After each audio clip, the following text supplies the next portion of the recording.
Non ci sono colpevoli per la morte delle 11 persone travolte ed uccise da un vortice di neve mista a rocce e ghiaccio sulla Marmolada il 3 luglio del 2022. L'inchiesta aperta con ipotesi di reato di disastro colposo è stata archiviata. Al via il processo contro Valentina Boscaro, accusata di aver ucciso il fidanzato Mattia Caruso un anno fa ad Abano. Rischia l'ergastolo, resta imputata per omicidio volontario. La Guardia di Finanza di Vicenza ha scardinato una rete di spaccio di stupefacenti che dal capoluogo partiva verso i mercati della provincia. La droga era destinata per lo più ad un pubblico giovanile. A 24 ore dal passo indietro di Roberto Marcato tocca a Franco Manzato ufficializzare la sua candidatura a segretario della Lega. Sarà dunque una sfida a due con Alberto Stefani. Il Consiglio di Stato dà ragione al Comune e mette fine al braccio di ferro legale tra il sindaco di San Zenone degli Ezzelini e la Regione Veneto per le opere compensative alla Pedemontana Veneta. La decisione della Procura di Padova di impugnare i 33 atti di nascita di figli con 2 mamme scatena la rabbia dei genitori arcobaleno che annunciano una manifestazione. Prima prova scritta per gli studenti impegnati nella maturità 2023, 40.000 in tutto il Veneto, Moravia, Quasimodo, Oriana Fallaci e Piero Angela tra le tracce da scegliere. Buonasera, ben ritrovati, edizione regionale dei nostri notiziari. Dunque l'avete sentito, la cronaca in primo piano. La Procura di Trento ha deciso di archiviare l'inchiesta sul disastro della Marmolada. Accolta la tesi dei periti, fu un evento imprevedibile. A quasi un anno dalla tragedia, era il 3 luglio 2022, ecco la sentenza del giudice per le indagini preliminari di Trento che mette la parola fine alla tragedia. Il crollo di una parte del ghiacciaio della Marmolada, che provocò la morte di 11 persone, non ha responsabili. E così l'inchiesta della Procura di Trento è stata archiviata, una decisione per certi versi attesa perché la perizia degli specialisti aveva confermato l'imprevedibilità dell'evento e perché di conseguenza il procuratore di Trento aveva già chiesto l'archiviazione. Erano le 13:45 del 3 luglio del 2022, quando un seracco si era staccato dal ghiacciaio. L'enorme massa di ghiaccio, fango e sassi aveva travolto alcune comitive, uccidendo 11 persone. La più colpita era stata la provincia vicentina, con 4 vittime di Malo, Tiene, Valdagno e Barbarano Mossano, poi Padova con marito e moglie di Cittadella e Treviso con 2 fidanzati di Montebelluna. Le altre 3 vittime venivano dal Trentino e dalla Repubblica Ceca. Tra le motivazioni che i periti nominati dal Tribunale avevano messo nero su bianco in una relazione di 45 pagine per sostenere la tesi dell'imprevedibilità, le temperature elevate registrate da metà giugno, che avevano portato a una fusione superficiale della neve del ghiaccio che si stava riducendo di 7 centimetri al giorno. Ed ora nel Veronese è accusata di omicidio volontario la donna di 49 anni fermata dai carabinieri e sospettata di aver colpito con una coltellata alla schiena il 46enne Maurizio Tessari. Secondo l'accusa la donna lo avrebbe colpito con un colpo fatale al polmone al culmine di un litigio familiare. Proseguono le indagini per ricostruire l'esatta dinamica e soprattutto risalire al movente del gesto. È iniziato oggi in tribunale a Padova il processo a carico di Valentina Boscaro, imputata per l'omicidio del fidanzato Mattia Caruso avvenuto ad Abano Terme nel settembre del 2022. In aula ha ascoltato in silenzio senza far trasparire emozioni sul volto il racconto del medico legale che ha effettuato l'autopsia sul corpo di Mattia Caruso, l'uomo con cui aveva una relazione e che ha confessato di aver ucciso la notte del 25 settembre del 2022. Si è aperto in corte d'assise a Padova il processo a carico di Valentina Boscaro. Gli avvocati della difesa della 31enne padovana hanno nuovamente chiesto la depenalizzazione del reato da omicidio volontario aggravato dal rapporto affettivo a preterintenzionale, ma il giudice Mariella Fino ha rigettato l'eccezione, confermando quello che già era stato espresso durante l'udienza preliminare, ovvero non concedendo la possibilità di celebrare il processo contro Valentina con rito abbreviato che prevede uno sconto della pena. La donna rischia l'ergastolo. All'inizio dell'udienza il pubblico ministero Roberto Piccione ha fatto sentire in aula un vocale mandato dalla Boscaro a Caruso in cui lo chiamava infame e gli urlava che gli avrebbe piantato un coltello nel cuore. In aula è stato interrogato dalle parti il medico legale Stefano Del Rico dell'Università di Trieste che ha eseguito l'autopsia l'autopsia e che ha spiegato che il pugnale ha penetrato il petto di Mattia in un'area vitale una sola volta andando 5 centimetri in profondità. Il ragazzo è morto per arresto cardiaco e non per emorragia. L'esame tossicologico ha rilevato poi che Mattia Caruso quella notte aveva un tasso alcolemico dell'1,1% e aveva assunto dell'ecstasy. Sul banco dei testimoni la difesa di Valentina ha chiamato invece un consulente tecnico, il medico legale Giuseppe Fortuni. La difesa vuole dimostrare quello che la Boscaro ha sostenuto dopo la confessione del delitto, ovvero che ha colpito Mattia con il coltello che l'uomo aveva nel portaoggetti dell'auto ma non lo voleva uccidere. Fuori dall'aula per tutto il tempo sono rimaste la sorella e la mamma di Mattia Caruso, che si sono costituite parti civili e che saranno sentite in qualità di testimoni per ricostruire la natura del rapporto tra Valentina e Mattia. Ed ancora cronaca, la Guardia di Finanza di Vicenza ha scardinato una rete di spaccio di stupefacenti che dal capoluogo partiva verso mercati della provincia. La droga era destinata per lo più ad un pubblico giovanile. Arrestati 3 pusher ventenni per spaccio di stupefacenti dalla Guardia di Finanza di Vicenza, che ha sequestrato oltre 160 dosi di cocaina e 5.000 euro in contanti. La base operativa del gruppo, composto da un italiano, un russo e un albanese, era nel quartiere dei Ferrovieri in città. Nel caso di specie noi abbiamo sequestrato circa 160 dosi di stupefacente che poi era, diciamo così, assemplato in quello che in gergo viene definito un sasso appunto di cocaina. Le successive perquisizioni che sono state estese nelle abitazioni nella disponibilità dei 3 pusher, quindi sia Schio sia Sant'Orso, che in 2 abitazioni site in zona stazione e in zona ferroviaria Vicenza, hanno permesso poi di circostanziare meglio le ipotesi investigative. Abbiamo rinvenuto il classico materiale da confezionamento, bilancino piuttosto che materiale da taglio. Abbiamo sequestrato gli smartphone da analizzare e abbiamo sequestrato poi alla fine a tutti e 3 i pusher un totale di circa 5.000 euro in contanti. Droga che partiva dal capoluogo verso la provincia, diretta ai mercati di Vicenza, Schio e Sant'Orso, e destinata, secondo le indagini, ad un pubblico per lo più giovanile. I 3 ventenni che abbiamo tratto in arresto avevano una clientela composta per lo più da coetanei e si muovevano per spacciare nei bar, nelle piazze, nelle strade, non soltanto di Vicenza ma anche di Schio e di Sant'Orso. Vorrei evidenziare in questo caso come arrestare appunto gli spacciatori, forse ancor più del sequestro di droga, consente sostanzialmente di allontanare appunto dalle nostre strade, dalle nostre piazze, coloro che mettono in contatto i ragazzi col mondo della droga. Ed ora nel veneziano, incidente mortale questa mattina a Spinea, un uomo di 77 anni colto da malore ha perso il controllo dell'auto finendo fuori strada e schiantandosi. Un 77enne, Pietro Nervo, si sarebbe sentito male alla guida della sua auto perdendo il controllo e schiantandosi contro il guardrail. È successo in tarda mattinata a Spinea, all'altezza della rotonda di via 11 settembre, in zona ex Macello, poco dopo aver imboccato via Cattaneo. I soccorsi giunti sul posto non hanno potuto fare altro che constatare il decesso del 77enne. In auto con lui c'era anche un alano che si è salvato ed è stato preso in consegna dagli uomini della polizia locale intervenuti sul posto per i rilievi e che hanno faticato ad aprire l'abitacolo perché il cane era molto agitato. Una volta tranquillizzato l'hanno consegnato al servizio veterinario. Sul posto anche i vigili del fuoco allertati per l'emergenza e il SUEM. Le indagini ricostruiranno se il malore abbia causato la morte prima dell'uscita di strada, ma secondo una prima ricostruzione le condizioni di salute del 77enne sarebbero precipitate improvvisamente, provocando il decesso prima dell'impatto contro il guardrail. La compagna di Angelo Pangrazio, il giornalista del TGR Veneto, morto a 65 anni dopo essere stato operato al cuore il 22 dicembre scorso in cardiochirurgia a Padova, ha presentato un esposto alla procura perché vengono accertate anomalie nelle cause del decesso. Pangrazio era deceduto in terapia intensiva, in particolare l'esposto avanza dubbi sulla presenza di batteri nella struttura ospedaliera. La morte del giornalista, secondo il consulente della famiglia, sarebbe stata causata da uno shock settico per un batterio presente in sala operatoria. Ed ora ci fermiamo per una piccola pausa pubblicitaria.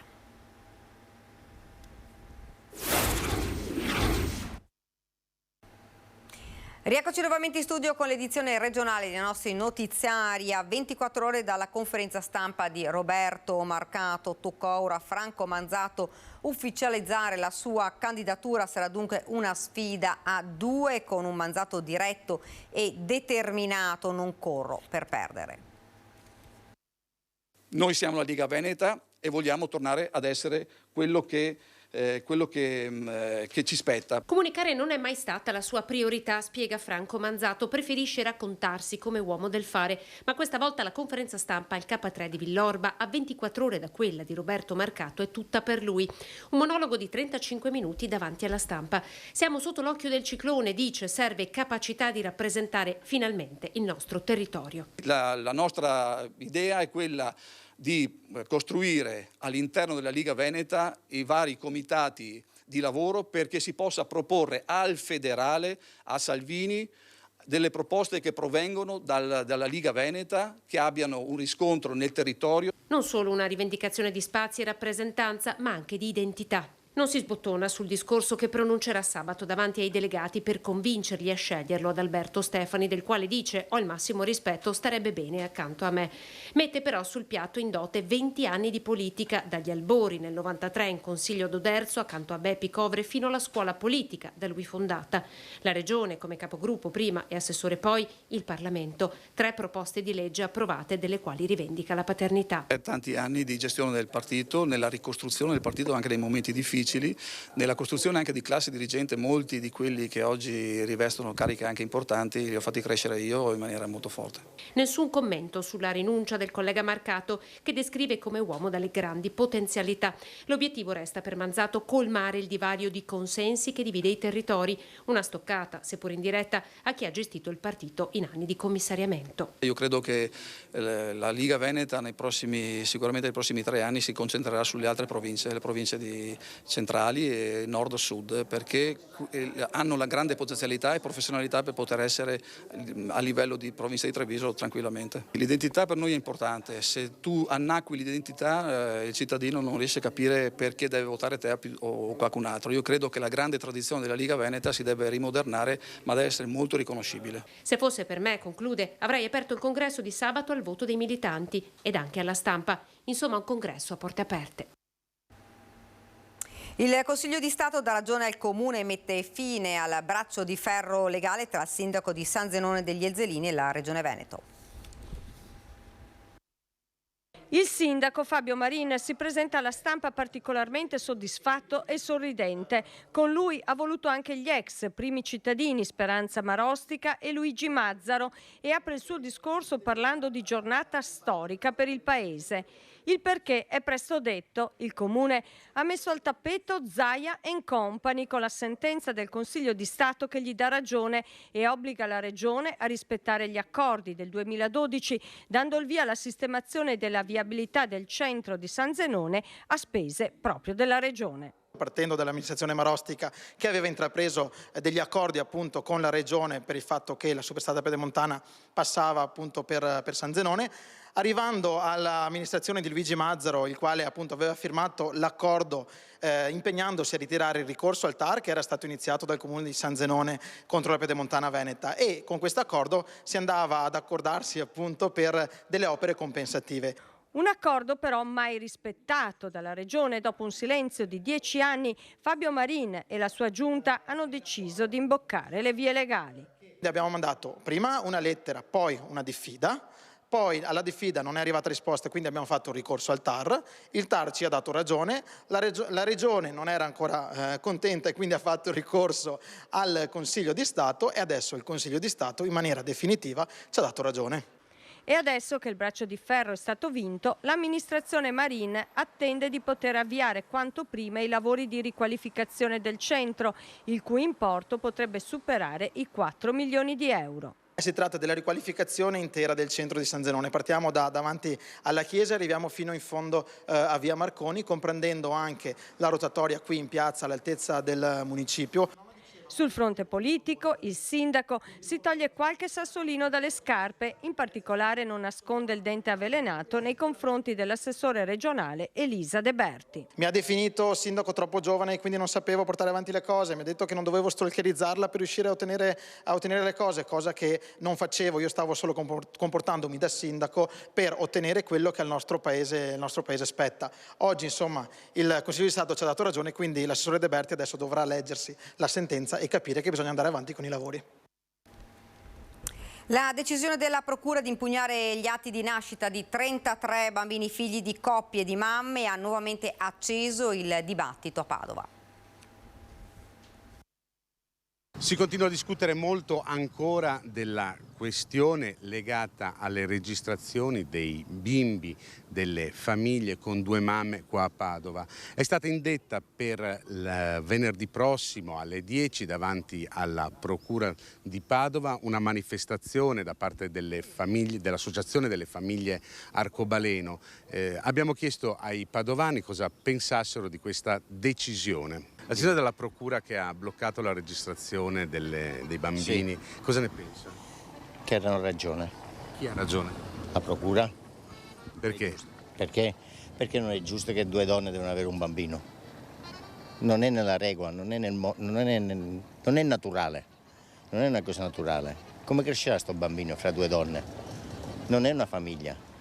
Siamo nel 2023, voglio dire, queste cose non dovrebbero neanche più succedere. Speriamo che risolvano il problema, soprattutto per i bambini, perché i bambini hanno bisogno di amore. È una vergogna, non c'è altro da dire. Per lei bisognerebbe registrarli. Ma è chiaro, erano già registrati, dovevano rimanere così, ma è una interpretazione molto restrittiva da parte del procuratore che veramente non ha senso. Ma perché non possono fare? Esiste una legge dello Stato che lo proibisce? Non credo. Se c'è una legge dello Stato che lo proibisce bisogna adeguarsi alla legge dello Stato che peraltro andrebbe cambiata. Io sono favorevole comunque che anche 2 mamme possano avere un bambino. Penso che non sia corretto, penso che ci deve essere una libertà per tutti, di conseguenza una cosa che normale è diventata un disagio e una cattiveria nei confronti di queste persone, insomma. Una mamma deve essere la mamma che lo partorisce, non una mamma in affitto. Ma io in parte sono d'accordo, penso che sono a favore della famiglia tradizionale. Ma non esiste un diritto dei bambini ad esistere. Io penso che sono bambini che comunque sarebbero senza una famiglia e che sarebbe giusto che diventassero a tutti gli effetti figli loro.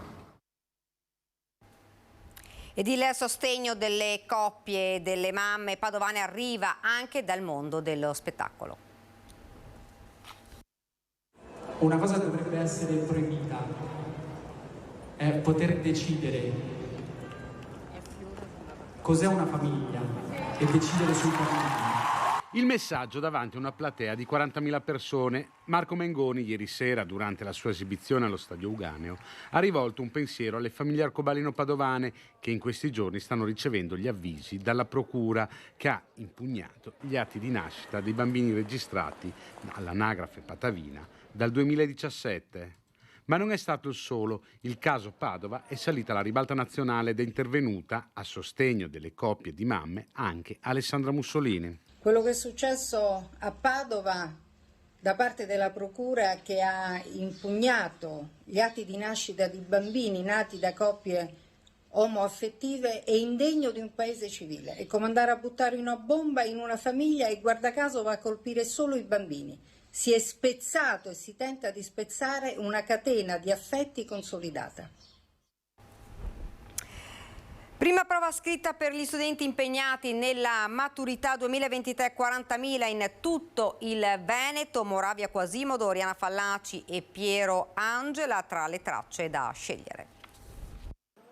Gli esami di maturità sono cominciati. Il rituale che accompagna l'inizio estate dei diciottenni italiani è tornato come prima della pandemia. A Padova sono 7.254 gli studenti che hanno affrontato la prima prova, lo scritto d'italiano. Moravia e Quasimodo le tracce letterarie, mentre Oriana Fallaci e Piero Angela sono protagonisti delle 2 tracce relative all'analisi e alla produzione di un testo argomentativo.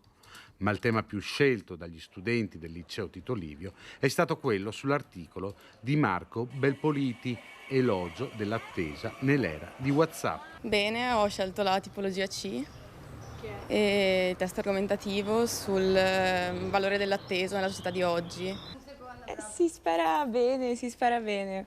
Che traccia hai scelto? È la C2, quella che parlava del tempo e dell'attesa. L'ultima traccia, la traccia C2, che era quella sull'attesa relativa a WhatsApp, perché mi ha dato un ottimo spunto, sono contento perché sono riuscito a parlare anche di me, oltre che di per sé dell'argomento. Non mi aspettavo di fare questa tipologia di traccia, mi aspettavo di fare la C, invece ho fatto la B, quindi diciamo che non mi ero preparata proprio benissimo per la B, però... È perché le tracce della C non mi ispiravano. Testo argomentativo di un testo di Piero Angela, B2, traccia B2. Ti aspettavi questo tipo di traccia? No, non me l'aspettavo, è stata una sorpresa, però sono contento così. Io ho scelto la B2, quello su Piero Angela. Come mai? Perché era una traccia, diciamo, che mi permetteva di dare abbastanza spazio alla mia opinione senza dilungarmi troppo e allo stesso tempo avevo abbastanza, diciamo, nozioni a riguardo. Domani si torna in aula per la prova di indirizzo e poi via con i colloqui orali. Quella che mi fa più paura è la seconda, la versione, quindi staremo a vedere domani. Ci siamo anche punto più sulla prova di domani, però anche le tracce che ci sono state oggi non erano particolarmente complicate. Ed è davvero tutto per questa edizione del nostro telegiornale. Vi lascio alle previsioni del tempo. Grazie davvero per averci seguito e buona serata.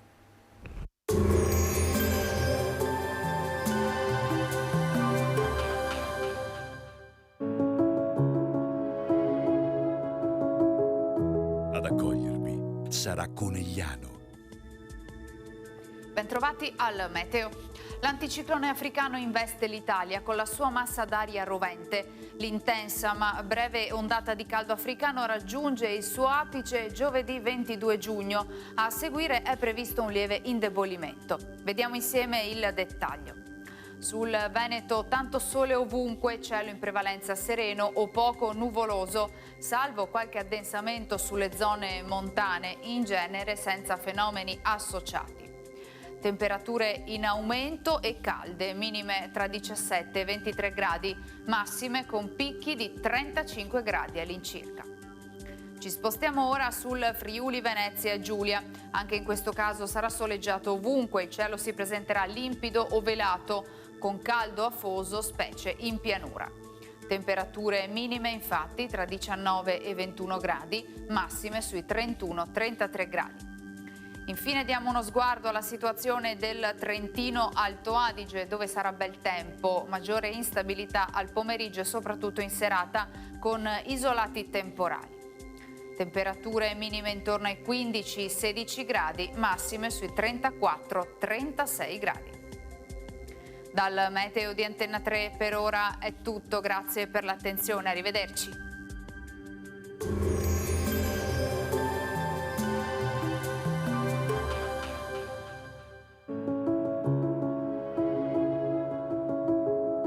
Ad accogliervi sarà Conegliano.